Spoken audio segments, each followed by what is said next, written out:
Il a fendu en deux l'obscurité, comme on fend une peau de bête, afin d'étendre notre terre sous la lumière de son soleil. Rig Veda 5, 85 1.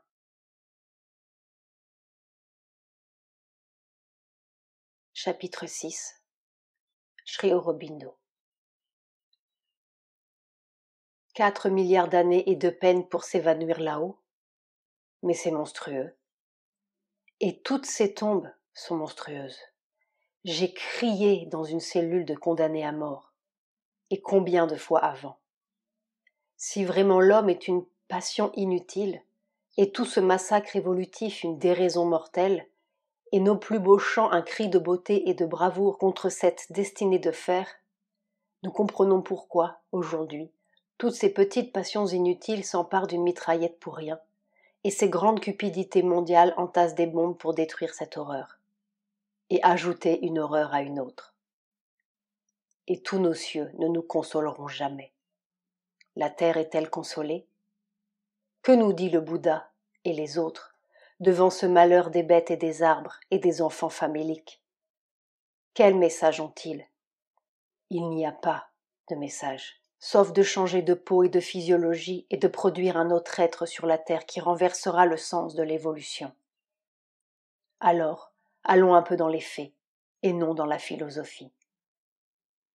Il y avait un homme, de chair et d'os, qui était révolutionnaire et se battait contre la tyrannie britannique en Inde.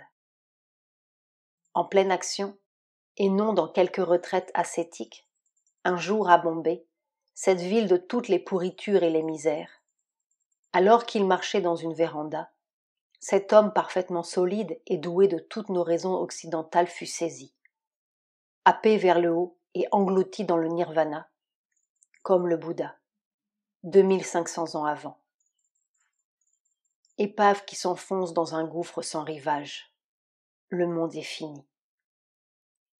4 mois après, il était arrêté par les Anglais, mis dans une cellule à Calcutta et attendait la pendaison. C'était Sri Aurobindo.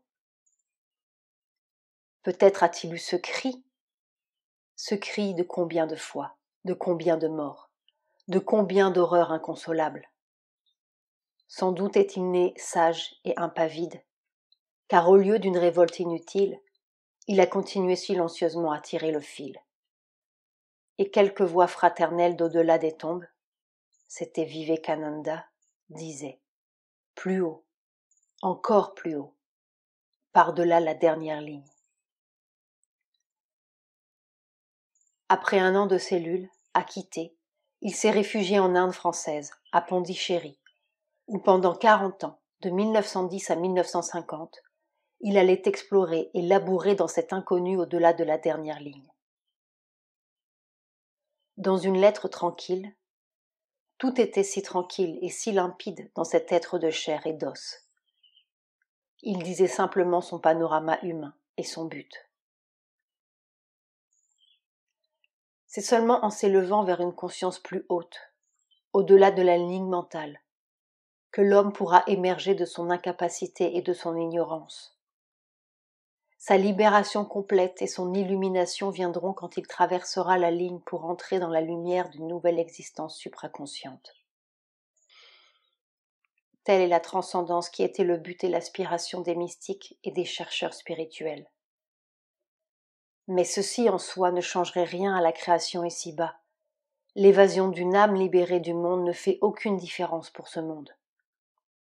Par contre, si cette traversée de la ligne pouvait être retournée et servir non seulement à un but ascendant, mais descendant, cela voudrait dire la transformation de la ligne telle qu'elle est maintenant. Un couvercle, une barrière, en un passage des hauts pouvoirs de la conscience de l'être qui est maintenant au-dessus de la ligne. Cela voudrait dire une nouvelle création sur la terre, une invasion des pouvoirs ultimes qui renverseront les conditions ici-bas. Pendant 40 ans, Sri Aurobindo allait retourner la ligne, labourer ce champ inconnu de l'évolution 2 qui renversera les lois de notre condition humaine et terrestre, et toutes les lois telles qu'elles sont depuis 4 milliards d'années, scientifiques, religieuses, ou zoologique. Cela semble un peu fou, mais pour le premier granit, que pouvait sembler cette jolie mouette dans nos cieux? Je crois que je peux dire que j'ai expérimenté jour et nuit pendant des années, plus scrupuleusement qu'un savant ne vérifie sa théorie ou sa méthode sur le plan physique. Seulement c'est une méthode dans le vif. 40 années d'expérimentation et de solitude dans une incompréhension humaine générale. C'est une longue navigation, et nous l'apprendrons, une dangereuse navigation, auprès de laquelle la croisière de Darwin à bord du Beagle semble belle. Mais nous aurons peut-être, au bout, ce pouvoir perçant qui délivrera de leur cage les millions d'oiseaux d'or du poète. Que ferais-je de cela par quoi je n'obtiens pas le nectar d'immortalité? Brihadaranyaka, Upanishad 4, 5, 4. Chapitre 7. Notre métier d'homme. Bien des fois j'ai essayé de dire cette fabuleuse découverte, avec une sorte de désespoir. Il nous avait été donné, à nous les hommes, cet outil pensant pour essayer de comprendre notre situation entre toutes, tandis que de pauvres espèces avant nous s'étaient débattues dans leurs marécages, sous des soleils brûlants ou des glaces englouties et réapparues par quelque chance. N'allaient-ils pas comprendre, ces hommes, leur asphyxie et leur pouvoir d'en sortir? Ou laisser à une chance meurtrissante son habituel moyen évolutif de tirer les espèces hors de leur trou? Une pamboétie redoutable, une ligue de toutes les sottises, étend sur le monde un couvercle de plomb sous lequel on étouffe, s'écriait déjà Ernest Renan à la fin du siècle dernier. Mais le moyen d'en sortir n'était pas encore là. Le moyen apparaît toujours lorsque la nécessité crie. Et je me sentais le témoin pensant, meurtri, moi, chétif, comme disait mon frère Villon dans sa ballade des pendus, d'une bouleversante nouvelle qui pourrait tout changer, là, sur cette ultime crête du quaternaire où nous allons basculer une fois de plus dans le grand chaudron évolutif. N'allions-nous pas attraper la clé et faire notre métier d'homme, qui n'était pas d'inventer ce truc ou cet autre, mais de découvrir dans sa vieille carcasse évolutive ce qui fut toujours le moyen d'aller plus loin, et finalement ce qui fut toujours le ressort secret de ces milliards de tentatives, la victoire sur la mort, la fin de cette interminable balade des pendus. Le puits de miel sous le roc, disaient les Rishi védiques. Mais je m'en prends à ma propre ignorance. J'avais lu Sri Aurobindo, j'avais écouté Mère, j'avais été le témoin, pendant près de 20 ans, de ces tâtonnements dans la nuit de l'avenir et de ces balbutiements, ces grands éclairs, ces gémissements dans l'enfantement d'un monde, sa solitude au milieu de la meute spirituelle qui l'entourait et s'apprêtait en hâte à faire une nouvelle religion.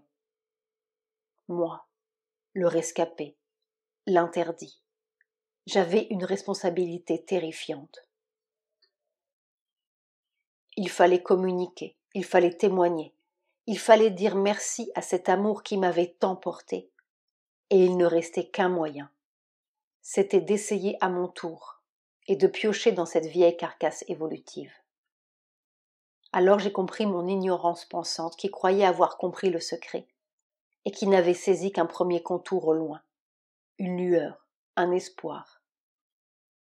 J'ai écrit des livres, mais maintenant je trempe dans une redoutable cataracte, une nouvelle sorte de convulsion évolutive d'où il peut sortir un être inconnu, ou bien la vieille bouillie mortelle, comme si ce corps vivait la convulsion même du monde, sa mort et sa vie nouvelle ensemble, sa contradiction, sa résistance de fer et de calcaire, et ce qui fait fondre le fer, l'obstacle, et le pouvoir même qui se forge dans l'obstacle. Car l'impossibilité est toujours la porte de la prochaine possibilité. Je veux dire maintenant que j'ai touché, expérimenté, 10 ans de ma propre navigation. Car la grande écluse de la nouvelle évolution est ouverte, je le sais. Le passage est ouvert, je le sais. Ce n'est plus une promesse pour les temps futurs. C'est en train de se faire. À travers tous nos cris et nos meurtres et nos incohérences. Le couvercle d'or ou de plomb est troué, fendu en deux. Les portes du soleil baissent sur nous et nous livrent ou nous délivrent les 1000 morceaux de notre édifice en ruine, pour que le nouveau puisse jaillir comme le phénix de ses cendres. Cette écluse solaire, qui la refermera?